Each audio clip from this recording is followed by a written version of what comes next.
This week on Chuckload of Comics, Doctor Strange 2 gets an official release date, Godzilla King of the Monsters gives us our best trailer to date, and CW promises Crisis on Infinite Earths. All that plus a review of Spider-Man Into the Spiderverse right here on Chuckload of Comics.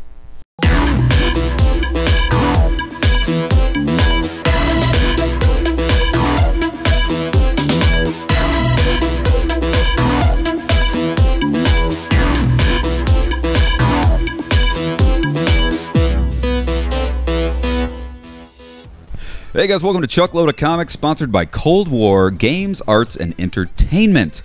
Christmas time is right around the corner, Shauna. Woohoo! Do you have somebody on your Christmas list that likes comic books, likes game playing, card gaming, role-playing games? You're kidding me, right? Of course I do. Everybody does. Go to coldwar.us. They are a gaming company. They sell, if you look at the screen behind me, these are all the games they have at coldwar.us. We got on there and we bought this game. This is the board game. This is the card game for the popular award-winning comic book series Squarriors. Squarriors. Shauna's got the book right over there. That's the board game variant of the Squarriors trade paperback, guys. If you know somebody who likes comic books and card games, this game only costs $35. I know, it's so cool. It's worth $35 just for the packaging. I know. This box is gorgeous. And the cards are amazing. Yes. So great. Even if you don't really play a lot of role-playing games, guys, this isn't the type of game that's you're gonna have to play for days and days and days and days. Average gameplay time is like 35 to 60 minutes. So cool. Start to finish, which is awesome. Ages like 14 and up. Yep. And again, $35, guys. Christmas time. Go to coldwar.us, purchase some of these cool games because they're all comic book related. They're based on comic book properties. And while you're there, buy Squarriors as well. You can buy comic books. You can buy the Squarriors, one of our favorite comic books. We've talked about Squarriors a lot on this show. You can also buy art. Ashley WITTER, comic book artist. She does the covers for a lot of Marvel books. She does the Dr. Aphra Star Wars comic book. She does all the Squarriors art. She did the cover for X-23. Yep. This is some of her stuff here. You can purchase her original comic book sketches at coldwar.us. So cool. This stuff is amazing, and some of her most famous stuff is still available on the website. I think I could finish my entire Christmas list just from coldwar.us. Yeah. So guys, if you haven't been over there, we implore you, go check it out. Lots of great comic book stuff just in time for Christmas. That's right. Check them out, coldwar.us. So moving right along, guys, we have a lot of stuff we're going to unpack today. No kidding. Amazing movie trailers, some news from the MCU. We're going to break down the CW annual Christmas crossover. We're going to give you our full review of Spider-Man Into the Spiderverse. Oh my But goodness. before we do, our weekly YouTube C2E2 update. Woohoo! C2E2 update is C2E2 is going on March 22nd to the 24th. 10th anniversary. Place. It's the Chicago Comic and Entertainment Expo. That's right. All of you fans, this was just announced this week. Are you fans of the show Silicon Valley? Martin Starr. You may know him better by his character Guilfoyle on Silicon Valley is coming to C2E2. I love it. By far my favorite character on that show. I know, I agree. Shauna? By far.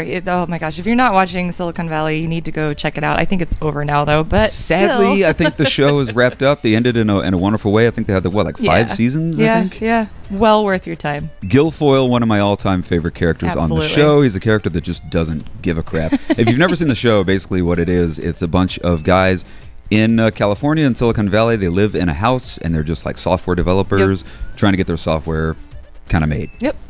It's great. It's a fantastic show. You got to check it out. Get your tickets to C2E2, guys. They're still available, but they're going pretty fast. 3-day passes are flying off the shelves.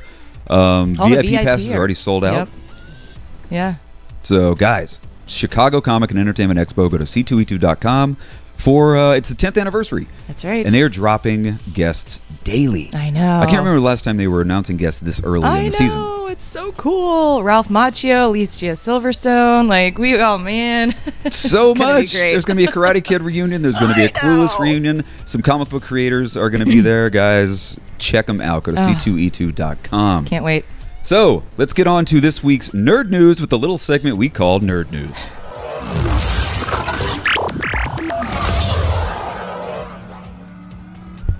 Big news, guys, this week. Doctor Strange 2 finally got a release date. Finally. Go ahead and start collecting your pennies because it's a ways away. Right? Everybody kind of knew that they were going to do a Doctor Strange 2. That doesn't come as a big surprise. What does kind of come as a surprise is when the date is. Doctor Strange 2 is not scheduled to come out until May of 2021. That's insane. You know, I mean, they're already doing Captain Marvel and Spider-Man Homecoming 2, and we know those are coming out next year in 2019. And then, so beyond that, the only new date we know of now is Doctor Strange 2, 2 years following that. That's right. What? The first movie of Phase 4 of the MCU is Spider-Man Far From Home, which comes out in July of 2019, this coming year. And then there is nothing else that Marvel has on their slate. That's so weird. We know Black Panther 2 is coming, but that doesn't have an official release date yet. The only thing officially released for Phase 4 is 2019 in July and then 2021 in May. So what is Marvel planning for the next 2 years? I have no idea. But we also now know that Doctor Strange is okay, even though he got dusted.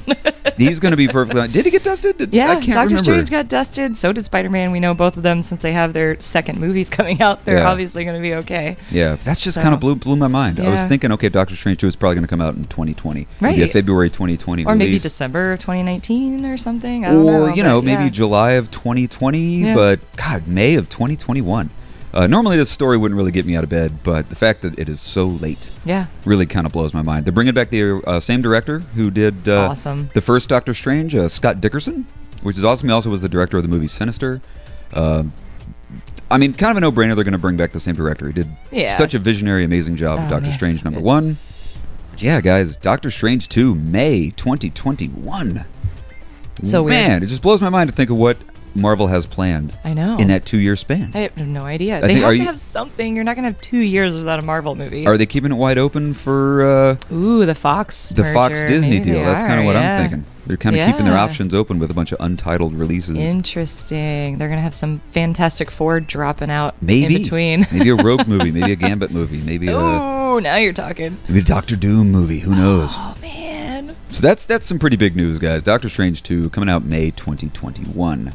Let's go ahead and get into some of the trailers that dropped this week. A little segment, a weekly segment we call Coming Soon.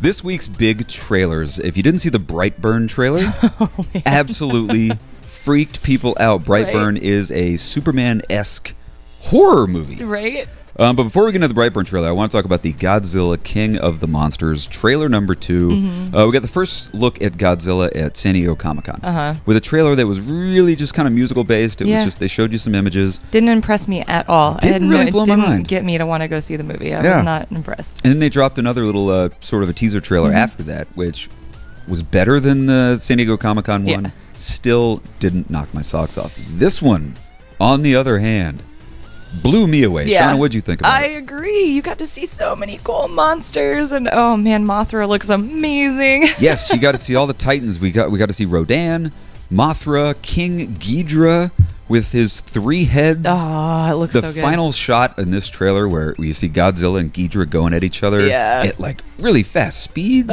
You get to see some serious apocalyptic stuff. Like Rodan is flying over the cities and just everything's just catching fire. So cool. The entire world. You get a sense that the world is in danger in this movie. It's not just Tokyo. It's not just like, you know, Chinatown, whatever it was in the first Godzilla movie.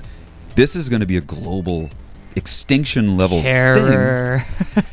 And I think that the human race is going to get Godzilla to fight all of these other all these other Titans. That's kind of the vibe I get. Absolutely. The Titans are kind of fighting for the control of the world, and the Earthlings decide they are going to bring Godzilla off the bench.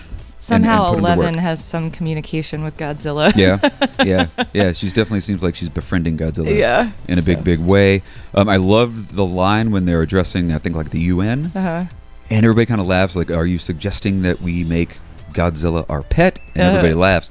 And then the one dude is like, no, we're going to be his. Right. Awesome line, guys. This trailer blew my socks off. Comes out in May of 2019. That's awesome. Another movie dropping in May of 2019. On Memorial Day is the movie Brightburn. This trailer dropped this week.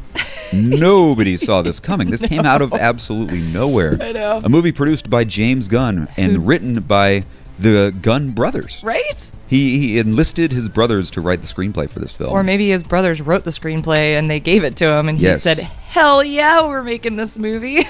If you haven't seen the trailer, guys, check out the trailer for Brightburn. It feels like a Zack Snyder Man of Steel ripoff. I know. Like when I first started watching this trailer, I'm like, is this Man of Steel 2 finally? Because, I mean, just that score that they're playing just looks exactly like the Zack Snyder, Yep. kind looks of music. Like the Kent farm. It looks like, all the shots, the cornfields and all this. The music is very happy and very lighthearted and positive and optimistic. A meteor comes out of the sky and lands in the Kent forest next to their delivers farm. this family a child that they've always wanted. It's beautiful. The kid's going to school. He's not really fitting in. And then the music starts to turn really dark. Yes. The music is what changes before any of the visuals change. You can tell that it's the same score, but it changes very, very dark. Yep. And then the trailer gets really, really creepy. And then the trailer just gets really creepy. Crazy. You find out this is going to be a horror movie. Yep. A comic book horror movie. Yep. A superhero horror. You see the kid attacking people and all that. It just looks crazy. I'm so excited. James Gunn brings us the best movies. I'm so glad he's back in the game. Because he comes from a trauma background. I think this is a lot like Slither. Yes. This has a very kind of high-budget trauma vibe to it. I'm excited. Yeah. I can't wait. It was absolutely spectacular. It's like, what would happen if a Superman-type character landed on Earth but didn't have good parents? Right? No, not necessarily good parents, but maybe he's just a Damien evil child, like the Omen coming to Earth. They want him to be good. They raise him well, but he's just this evil being. See, I got a different vibe from it. I got this vibe almost like maybe the parents, like Superman had the luxury of having the Kents. Wonderful parents, wonderful upbringing. This kid is now growing up in the 2020 era where, high school is kind of a bitch. Yeah. Parents, maybe they fight a lot and they bicker. Maybe it's bad upbringing. Maybe it's just he's just a bad alien. Interesting. I didn't get that at all. That's kind of the vibe I got. Maybe I'm totally off base. Maybe he's just an evil alien who's going through puberty and finally freaks out. But it brings up a really interesting point. It's like, what would happen if someone with superpowers is just a bad seed? Right. He's just a bad kid. They can't all be good kids like Clark Kent. Superheroes aren't always good. Yeah, teenagers rarely are good. Yeah, right. So if you get an asshole teenager with Superman-like superpowers, we're gonna see what happens next May. He could just lay waste to the entire country. Oh, I can't wait. This very, very exciting, and produced by James Gunn gets me even more excited. I know. Way more excited than I could ever be for a movie like this. Absolutely. That comes out on Memorial Day. So cool. So something else that happened this week, guys. If you're fans of the CW Arrowverse, Arrow, Flash, Supergirl, Legends of Tomorrow, Black Lightning, doing amazing things over at the CW. Well, this was the annual CW crossover. Yep. Every Christmas, all the shows, they cross over and they do one big crossover event. Last year it was Crisis on Earth X, which was amazing. I know. It's so fun to watch these characters. Because I personally only watched The Flash, but watching these crossovers, like the actors are amazing, the characters are fun. It's like, it always makes me want to watch Arrow and watch Supergirl, but I feel like I'm so far behind already. It'd be a long time to catch up. I know, this gets you excited about watching shows like Arrow. And even in this season, well, the one that happened this year was called Elseworlds. Essentially what happens in Elseworlds, you have the character Monitor shows up to Earth. He's got this magical book.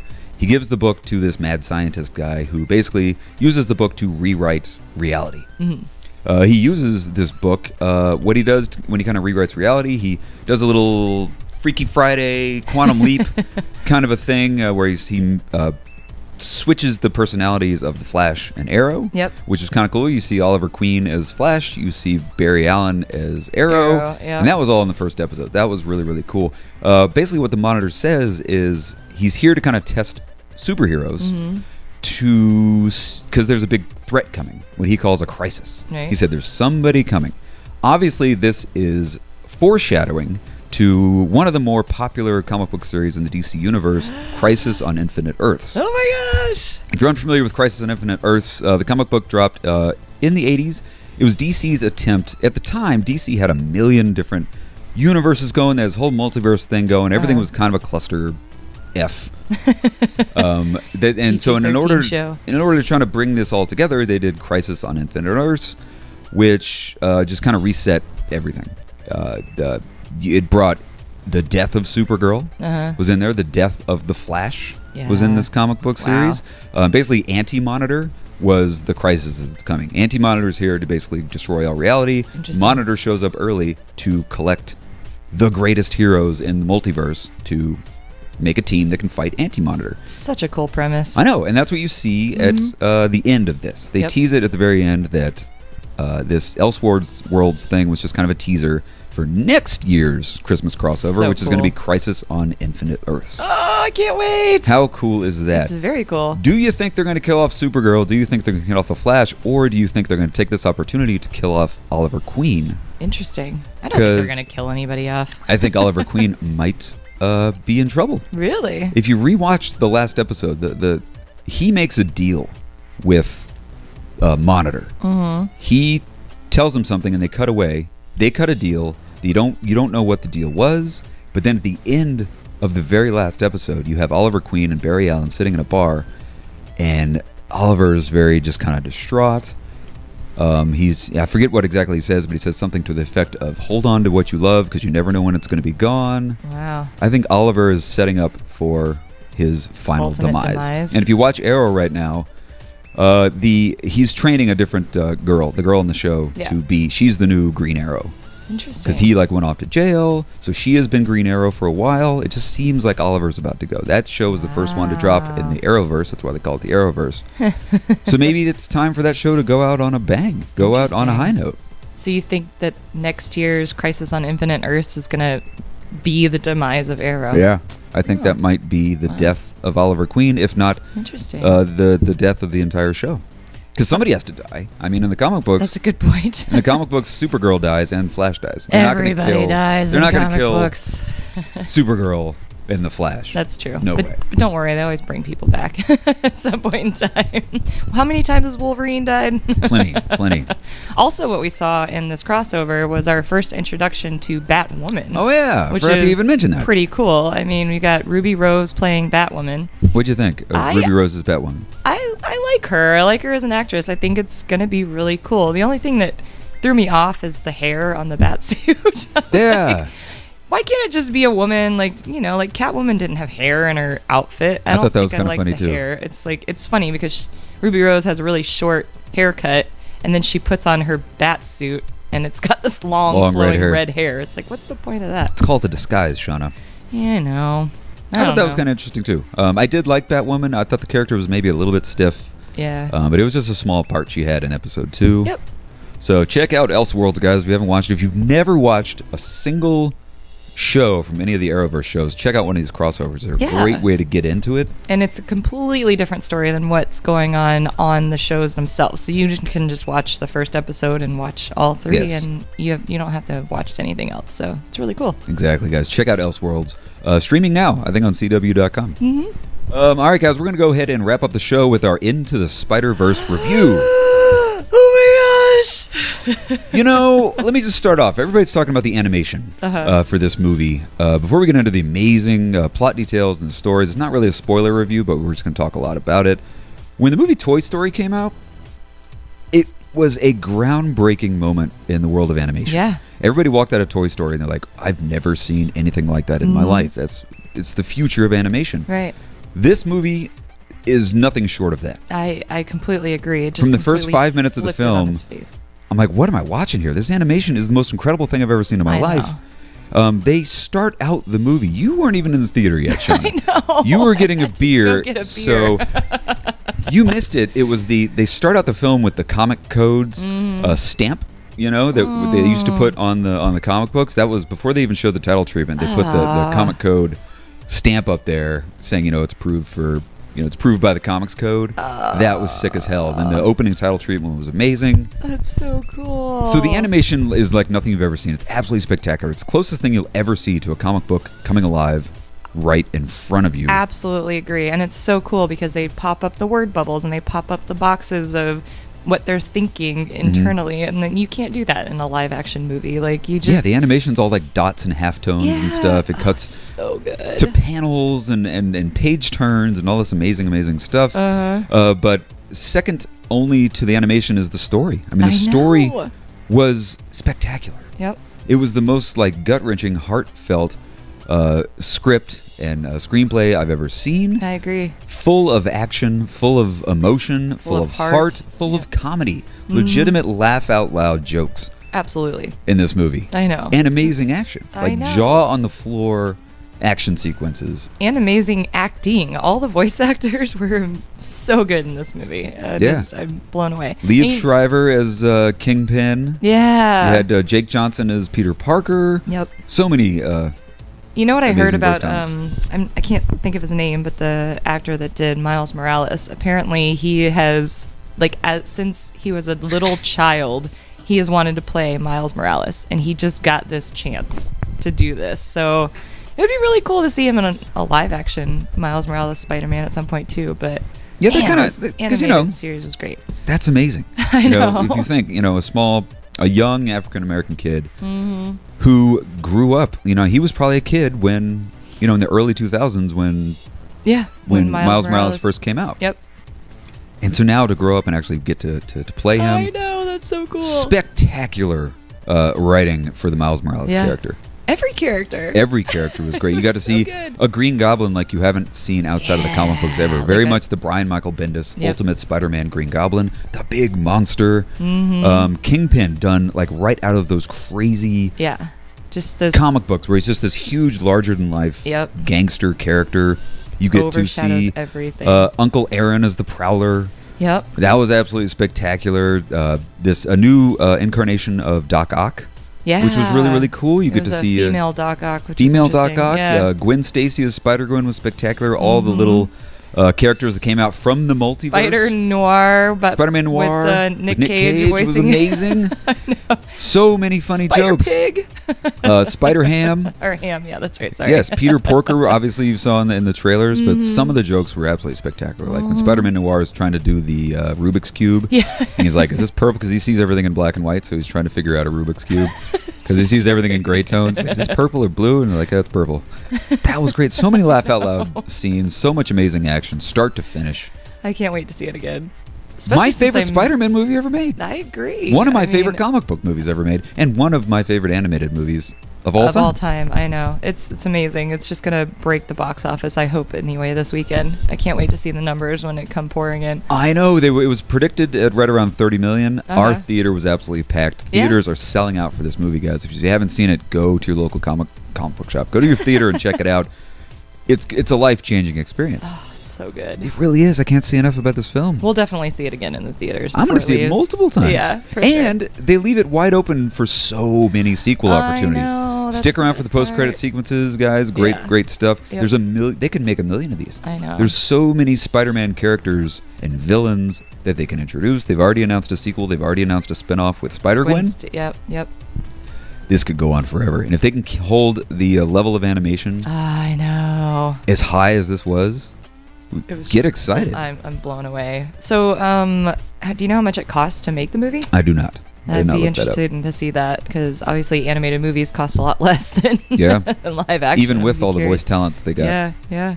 Wow. So good. Go see it right now. And an amazingly heartfelt, emotional Stan Lee cameo, both in the movie and right after the movie. That was dynamite. To hear Stan Lee, see an animated Stan Lee in the movie was just beautiful. It was great. Yeah. Oh, you're going to make me cry. The whole theater just went at the same time. It was just this theater-wide gasp as soon as Stan Lee showed up and he started talking. It's like, oh my God, this is amazing. I know. Check it out, guys. Spider-Man Into the Spiderverse. 2 massive, huge thumbs up. If I had 3 thumbs, it would be 3 thumbs up. That's right. We're going to go ahead and wrap things up with our comic book picks of the week, guys. Shauna, what do you got over there? We have The Batman Who Laughs. Beautiful Greg Capullo cover there. That's the Virgin variant cover. Absolutely gorgeous. And X-Men Red, the final issue. Sad to see Tom Taylor's X-Men Red go away. I know. It's so good. It's been amazing. Comic book run has been spectacular. Not a single issue of X-Men Red has been bad. They've all been great. The covers have been great. That's a Ginny Frizen cover, actually. Big shout out to Ginny Frizen. I didn't even realize that. Ginny, we love you. And what's interesting, though, is this is the last issue of X-Men Red, but at the very end, they tease another version of, I think it's called X-Man Red. And it's, so, I don't know what's going on with that. Yeah. Well, they got Check it out. Uncanny X-Men that just wrapped, so Yeah. it makes sense that they're going to wrap up X-Men Red because they wrapped up X-Men Gold, they wrapped up X-Men Blue. Yep. But it's great. Guys, if you haven't checked out X-Men Red, the entire run is spectacular. Yes. Well worth your time. I'm New sure the comic trade book. will be out soon too. If you I'm want to pick it sure up. chunks of it probably are right now.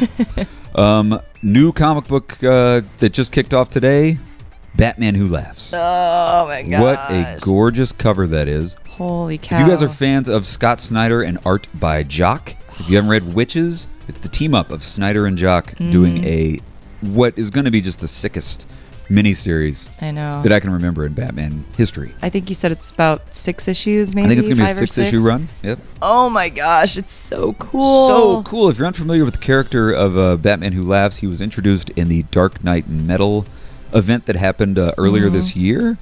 Brand new character. Yeah. Super awesome character. He's sort of a Joker-ish Batman character from another dimension. And they explain in this book how that happens, which is really cool too. Yes. So if you weren't reading Dark Knight Metal, you can start with this book fresh. And you should. Oh my God, so you should. good. The writing is spectacular. The art is insane. Jock's art's incredible.